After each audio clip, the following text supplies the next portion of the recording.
انسانی تاریخ کی سب سے تیز رفتار سواری کیا ہو سکتی ہے؟ گھوڑے، موٹر سائیکل، کارز، جہاز یا ایروپلین؟ لیکن آج سے 1400 سال قبل ایک ایسی بھی سواری موجود تھی جس کی رفتار بجلی کی مانند تھی۔ اس بجلی جیسی تیز رفتار سواری کا نام براق تھا۔ وہ سواری جس پر بیٹھ کر نبی صلی اللہ علیہ وسلم سفر معراج پر گئے۔ براق کی خصوصیات کیا تھی اور جب نبی اس پر سوار ہونے لگے تو وہ بے لگام کیوں ہو گیا؟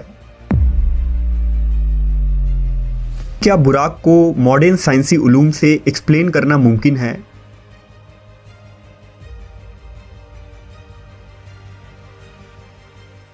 واقعہ معراج تاریخ انسانی کا ایک ایسا حیرت انگیز اور انوکھا واقعہ ہے جس کی تفصیلات پر انسانی عقل حیران رہ جاتی ہے۔ اگر انبیاء کرام کی تاریخ کو دیکھا جائے تو معلوم ہوتا ہے کہ اللہ نے اپنے برگزیدہ رسولوں اور نبیوں کے ہاتھوں سے مختلف معجزات ظاہر کیے۔ ہر نبی کو اپنے عہد، زمانے اور علاقے کے مطابق معجزات سے نوازا گیا تھا تاکہ ان کے امتوں پر حق واضح ہو جائے۔ مثلا حضرت موسیٰ علیہ السلام کی امت چونکہ جادو میں کمال رکھتی تھی، اس لیے خالق کائنات نے بھی اپنے نبی کو جادو کے ان کمالات کا توڑ کرنے کے لیے معجزات عطا کیے۔ اسی طرح حضرت عیسیٰ علیہ السلام کے دور میں طب کا بڑا چرچا تھا، لہٰذا حضرت عیسیٰ علیہ السلام کوڑ کے مریضوں، اندھوں، یہاں تک کہ مردوں کو بھی زندہ کر دینے کی قدرت سے فیضیاب تھے۔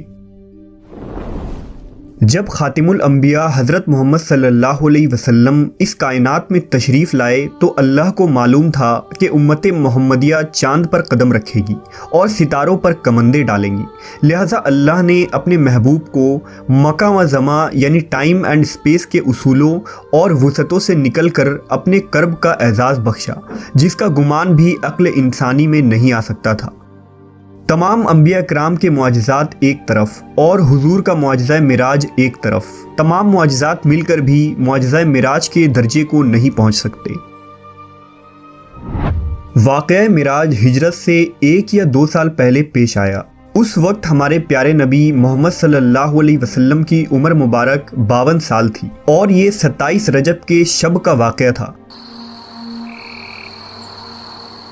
لہذا حضرت مالک بن ساسا سے مروی ہے کہ خود رسول اللہ صلی اللہ علیہ وسلم نے فرمایا کہ میں نیند اور بیداری کے درمیانی کیفیت میں تھا جب میرے پاس ایک فرشتہ آیا۔ اس نے میرا سینہ چیرا، پھر میرے دل کو نکال کر غسل دیا اور اسے دوبارہ اندر رکھ دیا۔ پھر ایک سواری لائی گئی جو خچر سے چھوٹی اور گوشت دراز سے بڑی تھی، اس کا رنگ سفید تھا، اسے براق کہا جاتا تھا، پس مجھے اس پر سوار کرایا گیا۔ روایت ہے کہ حضور براق پر سوار ہو کر بیت المقدس پہنچے تو براق سے نیچے اترے اور اس کے لگام کو اس ستون کے ساتھ باندھ دیا جس کے ساتھ انبیاء کرام نے اپنے سواریوں کے لگام باندھے رکھے تھے۔ اس کے بعد نبی صلی اللہ علیہ وسلم مسجد اقصیٰ میں داخل ہو گئے۔ مسجد اقصیٰ میں حضرت آدم علیہ السلام سے لے کر حضرت عیسیٰ علیہ السلام تک پیدا ہونے والے تمام انبیاء کرام آپ کے منتظر تھے، لہذا حضور وہاں تشریف لائے اور تمام نبیوں کی امامت کی اور نماز ادا کی۔ نماز سے فارغ ہونے کے بعد آپ دوبارہ براق پر سوار ہو کر آسمانی سفر پر روانہ ہو گئے۔ حضور نے براق پر سوار ہو کر 7 آسمانوں کا سفر کیا جہاں کچھ انبیاء کرام سے آپ کی ملاقات بھی ہوئی۔ پھر حضرت جبرائیل امین نے آپ کو جنت و جہنم کے کچھ منظر دکھائے اور پھر آپ اس سفر میں کائنات کے آخری حد سے بھی باہر سدرۃ المنتہا تک پہنچے جہاں آپ اللہ سے ہم کلام ہوئے۔ امت محمدیہ کے لیے روزانہ 5 نمازیں فرض کی گئی، شرک کے سوا تمام گناہوں کی معافی کا امکان بتایا گیا اور سورہ بقرہ کی آخری 2 آیات آپ کو تعلیم فرمائی گئی۔ اس سفر کے واپسی پر حضور اپنے مکان پر کچھ اس حالت میں پہنچے کہ روایات کے مطابق ابھی آپ کے گھر کی کنڈی ہل رہی تھی اور آپ کے وضو کا پانی ابھی تک آپ کے جسم مبارک سے ٹپک رہا تھا۔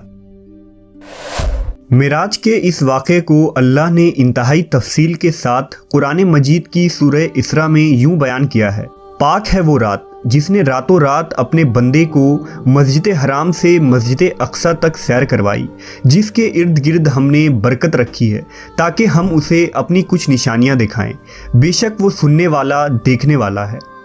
معراج کے اس عظیم سفر میں رسول اللہ صلی اللہ علیہ وسلم جس سواری پر سوار ہوئے تھے اسے براق کہا جاتا ہے۔ اب سوال یہ پیدا ہوتا ہے کہ براق کیا تھا؟ کیا یہ کوئی ایسی مخلوق تھی جو اس دنیا میں پائی جاتی ہے؟ علماء و مفسرین کے مطابق براق دراصل لفظ برق سے نکلا ہے۔ برق چمک کو کہتے ہیں، لہٰذا رسول اللہ صلی اللہ علیہ وسلم کی سواری کے لیے جو چیز پیش کی گئی تھی وہ انتہائی سفید و چمکدار اور روشن تھی کہ اس کا نام براق پڑ گیا۔ یہ بھی کہا گیا ہے کہ براق کو اس لیے براق کہا جاتا ہے کہ وہ برق یعنی بجلی کی چمک کے مانند اس کی رفتار ہے۔ روایتوں کے مطابق براق خچر سے چھوٹا اور گدھے سے بڑا تھا، اور جہاں اس کی حد نگاہ پڑتی تھی وہاں اس کا قدم پڑتا تھا۔ علماء کے ذہن میں یہ سوال بھی پیدا ہوا کہ اللہ نے حضور کی سواری کے لیے براق کا ہی انتخاب کیوں کیا، جبکہ وہ اس بات پر قادر ہے کہ بغیر کسی سواری کے آپ کو سفر کے تمام مراحل طے کروا دیتا۔ لہذا فتح الباری کے مصنف حافظ ابن حجر نے اس ضمن میں لکھا ہے کہ اسراء و معراج کے سفر میں سواری کے چناؤ میں بڑی حکمت ہے، حالانکہ اللہ اس بات پر بھی قادر تھا کہ اپنے نبی کے لیے زمین کو سکیڑ دیتا، لیکن اللہ نے سواری کا انتظام اس لیے کیا تاکہ اللہ کے رسول کو انسیت و مانوسیت ہو، کیونکہ بادشاہ جب اپنے مقربین کو اپنے دربار میں بلاتا ہے تو اس کے لیے سواری روانہ کرتا ہے۔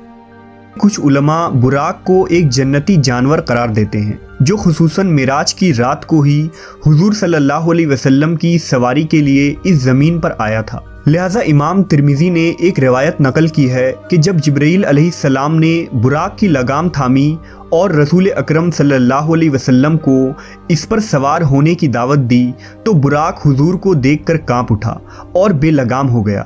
لہٰذا جبرائیل امین نے اس سے کہا کہ ٹھہر جا، اللہ کی قسم رسول اللہ سے بہتر کوئی شخص اس سے پہلے تجھ پر سوار نہیں ہوا۔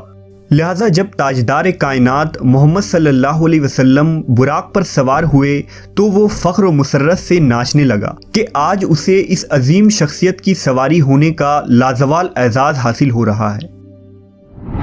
بعض علماء نے یہ بھی لکھا ہے کہ براق کا چہرہ انسانی چہرے کی مانند ہے اور انسان کی طرح سننے اور سمجھنے کی صلاحیت بھی رکھتا ہے، لیکن قرون وسطیٰ یعنی خصوصاً بنو امیہ اور بنو عباس کے دور حکومت کے مسلمان فنکاروں، شاعروں اور مصوروں نے جس طرح براق کی تصویر کشی کی ہے اس کا کوئی ثبوت قرآن و سنت یا تاریخ کے کسی بھی کتاب میں موجود نہیں ہے۔ ان پینٹنگز میں عام طور پر براق کو ایک ایسے مافوق الفطری گھوڑے جیسا بنایا گیا ہے جس کے سر کی جگہ ایک عورت کا چہرہ دکھایا جاتا ہے۔ ایسی کوئی دلیل اسلامی روایات سے تو نہیں ملتی، البتہ دوسرے مذاہب اور قوموں میں اس طرح کی دیویوں کی خیالی تصویر ملتی ہے، اور ممکن ہو کہ اجمی مسلمانوں نے انہی تصویروں سے متاثر ہو کر انہیں براق پر چسپاں کر دیا ہو، جبکہ براق نر تھا یا مادہ اس کے متعلق بھی کوئی مستند شواہد موجود نہیں ہے۔ واقعہ معراج اللہ کا ایک معجزہ تھا۔ جس طرح سے ہر معجزے کو سمجھنا اور ثابت کرنا انسانی عقل کے لیے ممکن نہیں، اسی طرح سے معراج کے اس سفر کو سمجھنا انسانی ذہن کے لیے ناممکن ہے۔ لیکن جدید فزکس نے گزشتہ صدیوں میں ایسا نظریہ پیش کیا ہے جو قابل غور ہے۔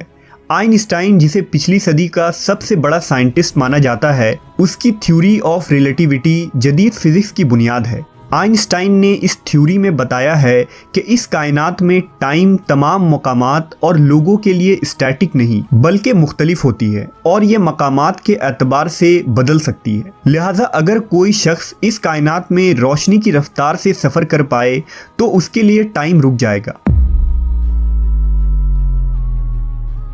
اس نے ایک مثال پیش کیا کہ اگر کوئی شخص ایک ایسے سواری میں سفر کر رہا ہو جس کی رفتار لائٹ کے برابر ہو تو اس کے لیے وقت تھم جائے گا، اور جب وہ شخص کئی سالوں بعد اس زمین پر واپس آئے گا تو یہاں کچھ ہی سیکنڈ گزرے ہوں گے۔ وقت کے اسی فرق کو فزکس میں ٹائم ڈائلیشن کہتے ہیں۔ اس سائنسی ٹرم کو سمجھنا سفر معراج اور براق کو سمجھنے کے لیے بہت ضروری ہے، کیونکہ براق کی رفتار بھی روشنی یعنی برق کے رفتار کے برابر تھی، اسی وجہ سے اس سواری کا نام براق تھا۔ لہٰذا آپ صلی اللہ علیہ وسلم جب اس رفتار سے سفر معراج کرنے کے بعد واپس تشریف لائے تو وقت بالکل نہیں گزرا تھا، اور آپ نے کئی سالوں کا سفر چند لمحوں میں ہی طے کر لیا تھا، جسے آج 21ویں صدی کی سائنس ٹائم ڈائلیشن کی شکل میں تسلیم کرتی ہے۔ لیکن آج بھی انسان اسپیس ٹیکنالوجی میں اتنا آگے نہیں بڑھا کہ ہر سوال کا جواب سائنس کی بنیادوں پر دے سکے۔ مثال کے طور پر اگر کوئی شخص لائٹ کے اسپیڈ سے ٹریول کرتا ہے تو اس کا جسم ماسلیس ہو جاتا ہے اور اسے انفائنائٹ انرجی کی ضرورت ہوتی ہے، جو بظاہر انسانوں کے لیے ناممکن ہے، لیکن اللہ کی ذات کے لیے نہیں، کیونکہ وہ ہر چیز پر قادر ہے۔ لہٰذا اس رات اللہ نے نبی صلی اللہ علیہ وسلم کے جسم مبارک کو اس سفر کے لیے وہ عظیم قوت بخشی تھی۔ واقعہ معراج حضور کا ایک دائمی معجزہ ہے جس کی حقانیت اور سچائی نئے نئے سائنسی انکشافات کے ساتھ واضح ہوتی جائے گی۔ جیسا کہ کسی شاعر نے کہا کہ پھیلائے ہوئے گوشۂ دامن تجسس، سائنس محمد کا پتہ پوچھ رہی ہے، صلی اللہ علیہ وسلم۔